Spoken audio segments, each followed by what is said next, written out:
پھر اس سرزمین میں علامہ اقبال جیسی شخصیت پیدا ہوئی ہے.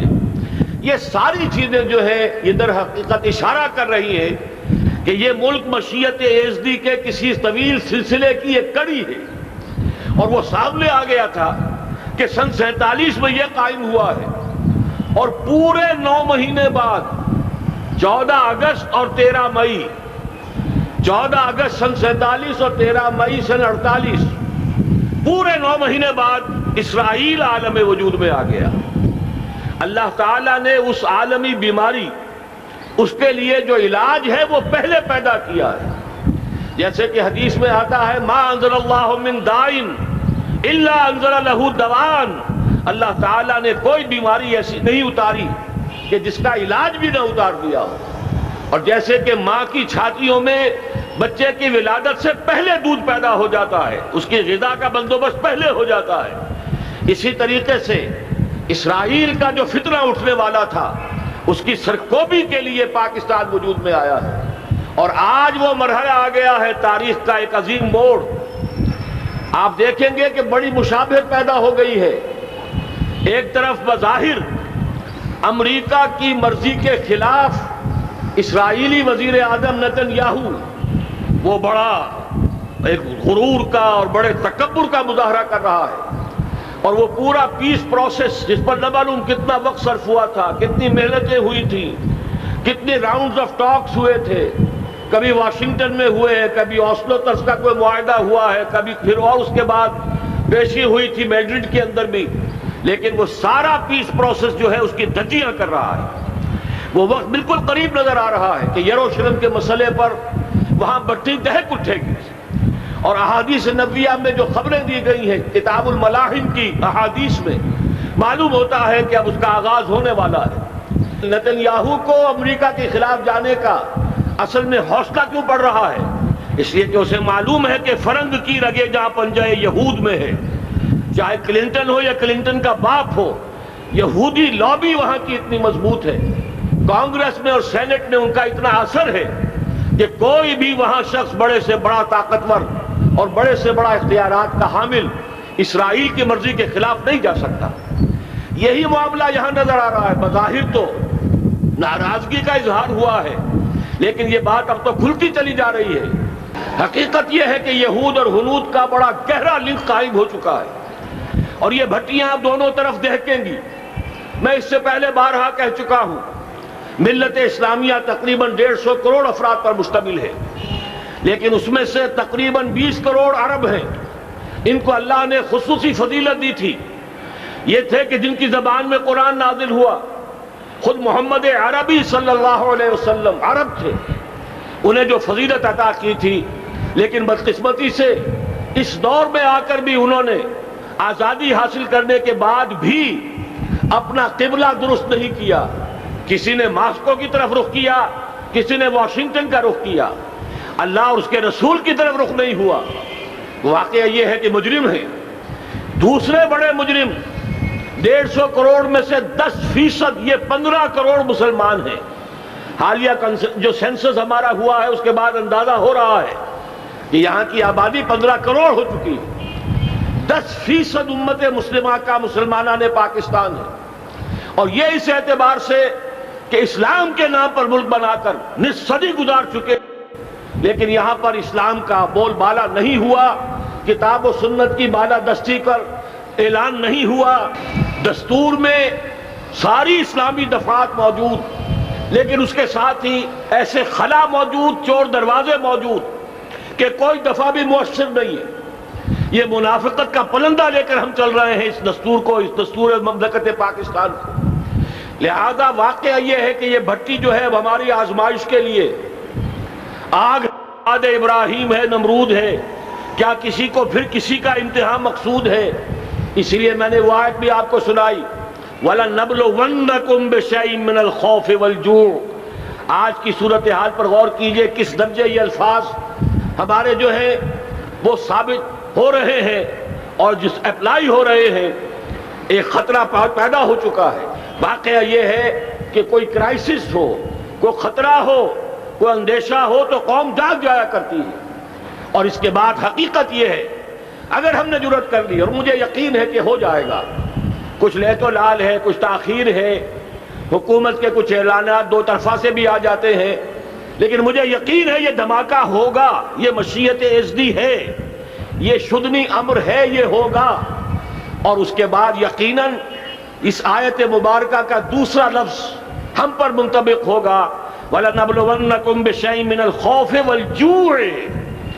یہاں دوسرا لفظ بھوک کا لفظ ہے، ہم پر سختیاں آئیں گی یقیناً۔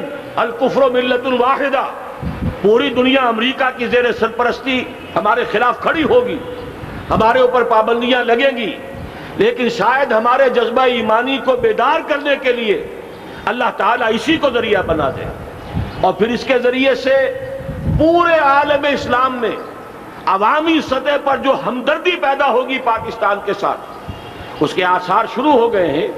کبھی قطر کی طرف سے خبر آ رہی ہے، کبھی الاحرام کا جو ہے وہاں بات سامنے آ رہی ہے۔ معلوم ہو رہا ہے کہ جو بھی پبلک اوپینین ہے پورے عالم اسلام میں، اس کی وجہ کیا ہے؟ میں نے اپنے پچھلے جمعے کے خطاب میں عرض کیا تھا کہ جیسے پاکستان سلطنت خداداد پاکستان ہے، ایسے ہی اس کی ایٹمی صلاحیت یہ بھی خداداد ہے، اللہ نے چھپر پھاڑ کر ہمیں دی ہے۔ ایسا نہیں تھا کہ ہم نے لیبارٹریاں بنائی ہوں، ہمارے سینکڑوں اور ہزاروں سائنسدان ریسرچ میں لگے ہوئے ہوں، نہیں، اچانک اللہ تعالیٰ کی طرف سے ہمیں ایک نعمت غیر مترقبہ عطا ہو گئی ڈاکٹر عبدالقدیر کی شکل میں۔ پھر نہ معلوم کس کس ذریعے سے اس پروگرام کو آگے بڑھانے کے لیے جن پرزوں کی ضرورت تھی، کس کس ذریعے سے وہ پرزے یہاں پہنچے ہیں، یہ بھی خالص خداداد صلاحیت ہے، اور اس کو سمجھ لینا چاہیے کہ یہ ہمارے لیے ایک فرض کفایہ کے درجے میں ہے پوری امت مسلمہ کی طرف سے۔ اس کی وجہ کیا ہے؟ پورے عالم اسلام میں کہیں اور یہ صلاحیت موجود نہیں۔ کچھ ایٹمی دانت نکلنے کا امکان پیدا ہوا تھا عراق میں، آپ کو معلوم ہے کئی سال پہلے اسرائیل کے جیٹس آئے اور اس کی ایٹمی تنصیبات کو تہس نہس کر کے چلے گئے۔ اس کے بعد جو کچھ ہوا ہے خلیج کی جنگ میں، اس کا اگلا پچھلا کھایا پیا سارا اگلوا دیا، اور اس کے لیے جو پابندیاں ہیں شدید سے شدید تر ابھی تک چلی آ رہی ہیں۔ تو اچھی طرح سمجھ لیجئے کہ پورے عالم اسلام میں صرف ایک پاکستان ہے، پوری دنیا میں صرف ایک ملک ہے جو اسلام کے نام پر بنا، پورے عالم اسلام میں صرف ایک ملک ہے جس کے پاس ایٹمی استعداد ہے۔ ان دونوں چیزوں کو سامنے رکھیے تو پھر مشیت ازدی میں مختلف چیزیں جو اللہ تعالیٰ کی اس تدبیر کے اندر موجود ہیں، اس کی کچھ نہ کچھ کڑیاں جو ہے ملتی نظر آتی ہیں۔ لہذا اگر یہ معاملہ ہو جاتا ہے تو یقیناً اگرچہ سختی آئے گی، وَلَنَبْلُوَنَّكُمْ بِشَيْءٍ مِّنَ الْخَوْفِ وَالْجُوعِ، لیکن ایک تو یہ کہ اس قوم کے اندر سے انشاءاللہ جذبہ ایمانی برآمد ہوگا، اس قوم کے اندر سے اثار و قربانی کے جذبات برآمد ہوں گے، پورے عالم اسلام کی اخلاقی سپورٹ اسے حاصل ہوگی۔ اور میں یہ سمجھتا ہوں کہ جیسے نوائے وقت نے بھی بہت اچھا کیا، کل یا پرسوں کے اپنے جو سر وقت پر وہ احادیث شائع کر دی ہیں، جن میں سے دوسری حدیث بڑی معنی خیز ہے۔ حضور نے فرمایا عصابتان احرزہم اللہ من النار، دو لشکر ایسے ہیں کہ جن کو اللہ تعالیٰ نے جہنم کی آگ سے چھٹکارے کا پروانہ دے دیا، وہ لشکر جو ہیں وہ جہنم کی آگ سے چھٹکارا پا گئے، احرزہم اللہ من النار۔ وہ دونوں لشکر کون سے ہوں گے؟ اصابت یغزو الہند، ایک وہ کہ جو ہندوستان پر حملہ آور ہوگا، اور دوسرا وہ جو حضرت مسیح علیہ السلام کے ساتھ جبکہ ان کا نزول ہوگا، اور اللہ تعالیٰ ایک مجدد، اس آخری دور کے مجدد کی حیثیت سے حضرت مہدی کو بھی ہمارے درمیان میں سے اٹھائے گا، اور پھر جو آخری فیصلہ کن جنگ ہوگی الملحمۃ العظمیٰ، اس کے لیے یہاں سے فوجیں جائیں گی ان کی مدد کے لیے۔ اب ان دونوں فوجوں کو ایک حدیث میں جمع کرنے سے اندازہ کر لیجئے کہ اس کا مطلب کیا ہے۔ یہ علاقہ پاکستان اور اس سے ملحق افغانستان، یہ علاقہ ہے کہ جو اسلام کا گہوارہ پہلے بنے گا، یہاں سے فوجیں جائیں گی، اور دائیں بھی اور بائیں بھی، مشرق میں بھی اور مغرب میں بھی، اور یہیں سے انشاءاللہ تعالی اسلام کا جو عالمی غلبے کا جو وعدہ ہے اللہ کا، کی خبر دی ہے محمد رسول اللہ صلی اللہ علیہ وسلم نے، کہ لا یبقى علی الارض بیت وبر ولا مدر الا ادخلہ اللہ کلمۃ الاسلام، اس روئے ارضی پر کوئی گھر بچے گا نہ خیمہ بچے گا جس میں اللہ تعالیٰ کلمہ اسلام کو داخل نہ کر دے۔ وہ حدیث کے جس کے بارے میں فرمایا گیا، حضور نے ارشاد فرمایا، حضرت ثوبان سے روایت ہے کہ اللہ تعالیٰ نے میرے لیے ساری زمین کو سمیٹ دیا۔ ان اللہ زوالی الارض فرأیت مشارقہا و مغاربہا، میں نے اس زمین کے سارے مشرق دیکھ لیے، سارے مغرب دیکھ لیے، لیکن یہ جان لو ان امتی سیبلغ ملکہا ما ذرئ لی منہا، میری امت کی حکومت ان تمام علاقوں پر قائم ہو کر رہے گی جو پوری زمین کو لپیٹ کر مجھے دکھا دیے گئے۔ یہ وعدہ پورا ہونا ہے، اور اس وعدے کا نقطہ آغاز یہی سرزمین، اور جیسا کہ ہمیں افغانستان میں آثار نظر آ رہے ہیں، ایک خالص دینی مذہبی حکومت قائم ہو چکی ہے۔ افغانستان کا 80% علاقہ امن کا گہوارہ بن چکا ہے، علماء کی وہاں قیادت ہے اور حکومت ہے۔ یہ پاکستان اور افغانستان مل کر، جیسا کہ آپ کو یاد ہوگا میں نے جب تجویز پیش کی تھی کہ حکومت پاکستان فوراً تسلیم کرے طالبان کو، اللہ کا شکر ہے، میں یہ نہیں کہتا کہ میرے کہنے کی وجہ سے ہوا، لیکن بہرحال اللہ کا فضل ہوا کہ چند دن کے بعد ہی حکومت پاکستان نے تسلیم کر لیا طالبان کی حکومت کو۔ میری دوسری تجویز ابھی پینڈنگ ہے، پاکستان اور افغانستان کا کے درمیان کانفیڈریشن قائم کیا جائے۔ یہ ملک دونوں مل کر واقعتاً، کہ ایک نے واقعتاً 15 لاکھ سے زیادہ جانیں دے کر مرنا سیکھ لیا ہے، اور جو قوم مرنا سیکھ لے اسے کوئی مار نہیں سکتا، اسے کوئی شکست نہیں دے سکتا، اور ایک وہ قوم ہے پاکستان میں کہ جو 400 سال کی تجدیدی مساعی کے اثرات کی امین ہے، یہ اس کا تراث علمی ہے، چاہے وہ تحریک حضرت مجدد الفسانی کی تھی، چاہے وہ علمی تحریک شاہ ولی اللہ کی تھی، چاہے وہ تحریک جہاد سید احمد بریلوی کا تھا، چاہے اور جو بھی رجال عظیم پیدا ہوئے ہیں 14ویں صدی ہجری میں، ان سب کے اثرات یہاں موجود ہیں۔ یہ چیزیں مل کر وہ طاقت بنے گی کہ یہاں سے اسلام پھر پھیلے گا، مشرق کی طرف بھی مغرب کی طرف بھی۔ اصابۃ تغزو الہند و اصابۃ مع عیسیٰ ابن مریم، یہ چیزیں جو ہونی ہیں الحمدللہ میں سمجھتا ہوں کہ اب تیزی کے ساتھ حالات اس رخ پر جا رہے ہیں۔ کہیں فرمایا ان ینصرکم اللہ فلا غالب لکم، اگر اللہ تمہاری مدد کرے تو کوئی تم پر غالب نہیں آ سکتا، وَإِن یخذلکم، اور اگر خدا نہ خواستہ اللہ تعالیٰ ہی اپنی مدد تم سے کھینچ لے، واپس لے لے، سلب کر لے، ان یخذلکم، تمہیں چھوڑ دے، فمن ذا الذی ینصرکم من بعد، تو پھر کون ہے جو تمہاری مدد کر سکے گا۔ اس مرحلے پر سیاسی جماعتیں اپنی جو ان کا مزاج ہے اس کے مطابق چاہتی ہیں کہ کیپٹلائز کریں، پولیٹیکل مفادات حاصل کریں۔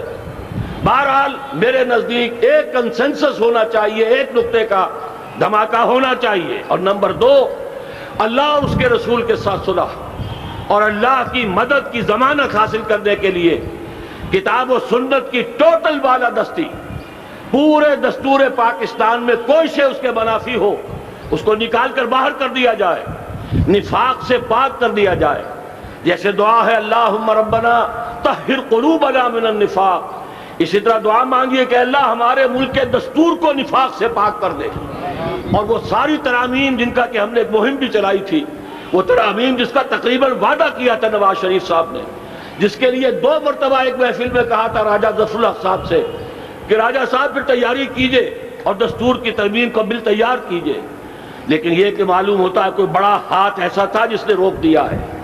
یہی ہاتھ ہے جو آج ہمیں ایٹمی دھماکہ کرنے سے روک رہا ہے۔